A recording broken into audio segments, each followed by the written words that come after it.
Back to PY chemistry classes. पिछले class हमने आप लोग को एल्कीन और पॉलिन से रिलेटेड नोमेनक्लेचर को बताए थे। आज जो हम लोग को बताना है एल्काइन के बेसिस पर। तो एल्केन एल्कीन पढ़ लिए, अब एल्काइन का हम लोग जो है बेसिक जानेंगे। तो एल्काइन जो होता है वो दो ग्रीक वर्ड से आया है। एक एल्क है जो प्रीफिक्स होता है एल्क, इसका मतलब होता है नंबर ऑफ कार्बन एटम, समझे बात को। जबकि वायनी है, इसको हम लोग सफिक्स कहते हैं, इसका मतलब होता है कार्बन कार्बन के बीच ट्रिपल बॉन्ड होना चाहिए। क्या होना चाहिए? Triple bond.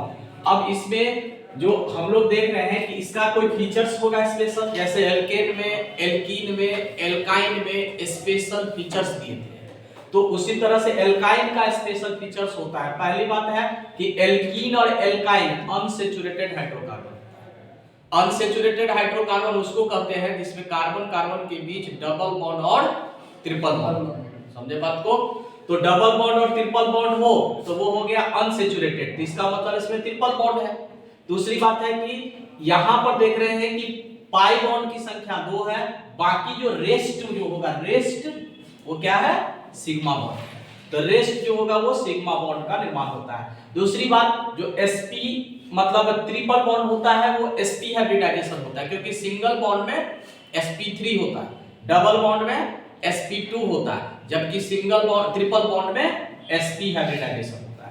दूसरी बात, इसका जनरल मॉलिक्यूलर फार्मूला, तो जनरल मॉलिक्यूलर फार्मूला एल्केन में क्या होता था? CnH2n+2, जबकि एल्कीन में होता था CnH2n, जबकि एल्काइन में क्या होगा? CnH2n-2। समझे बात को। जहां पर n क्या है? Number of carbon atom. अब देखिए n greater than equal to कितना होना चाहिए? 2 होना चाहिए। क्या होना चाहिए? 2। तो अगर n इक्वल टू 2 हो तो इसमें क्या करेंगे? इस फार्मूला पर सेट करेंगे तो क्या हो जाएगा? C2H2, क्योंकि यहाँ 4 में से 2 जाएगा तो 2 ही होगा। दो कार्बन को हम इथ कहते हैं और ट्रिपल बॉन्ड के कारण क्या ऐड करेंगे? हम लोग YNE ऐड करेंगे, तो इसे हम लोग क्या कहेंगे? इथाइन। इसका स्ट्रक्चरली देखेंगे तो ये देख रहे हैं कि ये पाई बॉन्ड और ये पाई बॉन्ड है, बाकी ये सब क्या है? सिग्मा बॉन्ड है। और इसमें एक S ओवरलैपिंग और P ओवरलैपिंग होता है। S और P के बीच ओवरलैपिंग होता है, इसीलिए इसका हम लोग हाइब्रिडाइजेशन जो कहेंगे, इसमें क्या होगा? sp हाइब्रिडाइजेशन होगा कार्बन का, यानी प्रत्येक कार्बन sp हाइब्रिडाइजेशन के बेसिस पर होता है, क्योंकि ओवरलैपिंग एक s और एक p ऑर्बिटल का होता है। s ऑर्बिटल क्यों कहेंगे? क्योंकि हाइड्रोजन का एटॉमिक नंबर 1 होता है तो 1s होगा, तो इसीलिए s से ओवरलैप किया, जबकि कार्बन में अंतिम में p ऑर्बिटल आता है, इसमें p कहेंगे, तो sp ओवरलैपिंग इसको हो जाएगा। तो इसका बॉन्ड एंगल कितना हो जाएगा? जो लीनियर होता है उसका बॉन्ड एंगल हमेशा 180 होता है, जबकि उसका शेप क्या होगा? लीनियर, या ज्योमेट्री क्या होगा? इसका लीनियर ज्योमेट्री के फॉर्म में होगा।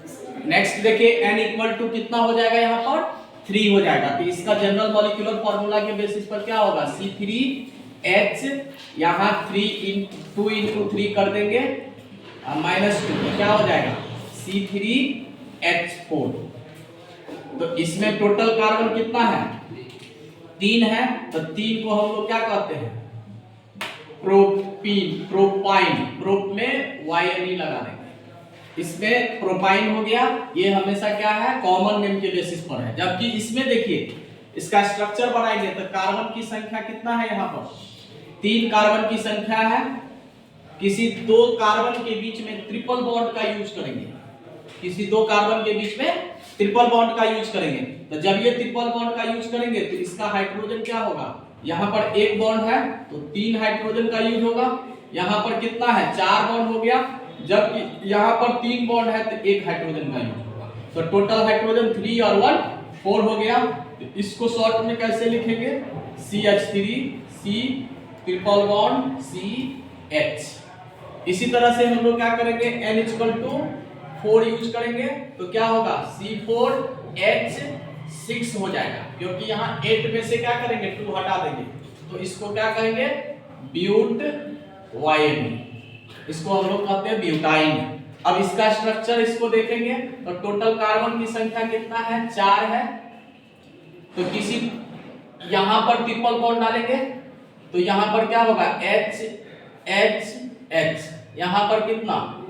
H H, यहां पर क्या हो जाएगा? 4 बॉन्ड है ही, केवल यहां H होगा, तो एक नंबर पर हमारा क्या हुआ, ट्रिपल बॉन्ड हुआ, जबकि इसी का दूसरा स्ट्रक्चर बनाएंगे तो 2 नंबर पर भी ट्रिपल बॉन्ड डाल सकते हैं। तो इसके लिए क्या करेंगे हम लोग, C C C C 4 C दिए, यहाँ पर ट्रिपल बॉन्ड डाल देंगे, तो इसका मतलब यहाँ हाइड्रोजन क्या हो जाएगा, 3 हो जाएगा। 4 बॉन्ड बनाने के लिए यहाँ पर भी 3 हो जाएगा। यानी इससे ये पता चलता है कि हम लोग क्या करेंगे, एक से अधिक स्ट्रक्चर पोजीशन के साथ लिख सकते हैं। यहाँ 1 पोजीशन पर ट्रिपल बॉन्ड हुआ, तो यहाँ पर कितना, 2 पोजीशन पर ट्रिपल बॉन्ड हुआ। तो ये इस तरह से जो है हमारा ये n इक्वल टू कितना हो जाएगा, 4 के बेसिस पर। इसी तरह से हम लोग क्या करेंगे, n इक्वल टू 5 लिखेंगे, तो 5 के फॉर्म में क्या होगा, C5H8। तो इसको हम लोग क्या करेंगे, पेंट YME, इसका स्ट्रक्चर बनाएंगे। तो स्ट्रक्चरली देखेंगे तो क्या होगा, C टोटल 5 लिख देंगे, तो यहां पर C5 लिख देंगे, तो यहां पर क्या हो जाएगा, C5 के बेसिस पर। तो इसका स्ट्रक्चर जो हो जाएगा आपका 1 2 3 4 और 5। तो 5 के बेसिस पर लेकर के चलेंगे, तो यहां पर हम लोग क्या करेंगे, कहीं पर क्या करेंगे, ट्रिपल बॉन्ड का यूज करेंगे। यहां पर भी कर सकते हैं, तो यहां नहीं करेंगे, फिर यहां कर दिए तो यहां नहीं करेंगे। तो इसका मतलब है क्या कि यहां पर फॉर्मूला क्या हो जाएगा, यहां पर CH और यहां पर भी क्या हो जाएगा, CH और H। इसको शॉर्ट में कैसे लिखेंगे, CH3 C triple bond C CH2 और CH3, जिसको हम लोग क्या करते हैं, पेंटाइन। इसी तरह से इसमें हम लोग क्या करते हैं, डबल बॉन्ड ट्रिपल बॉन्ड को बार बार इसको कार्बन के नंबर के अनुसार हम लोग क्या कर देंगे, इसको एक्सचेंज कर देंगे। एक्सचेंज करते जाएंगे तो स्ट्रक्चर इसका भी क्या हो जाएगा, पोजीशन ऑफ ट्रिपल बॉन्ड के आधार पर चेंज हो जाएगा। तो इस तरह से ये क्या हो गया, इसका नोमेनक्लेचर 5 6 7 8 9 यूज करेंगे, उस फार्मूला के बेसिस पर इसका स्ट्रक्चर बन जाएगा। तो इस तरह से आपका कॉमन नेम जो है वो एल्काइन का इस तरह से आपका क्या हो गया, कंप्लीट हो गया। नेक्स्ट जो क्लास में होगा वो हो जाएगा IUPAC नेम ऑफ एल्काइन, उसके बारे में हम लोग बताएंगे। Thank you.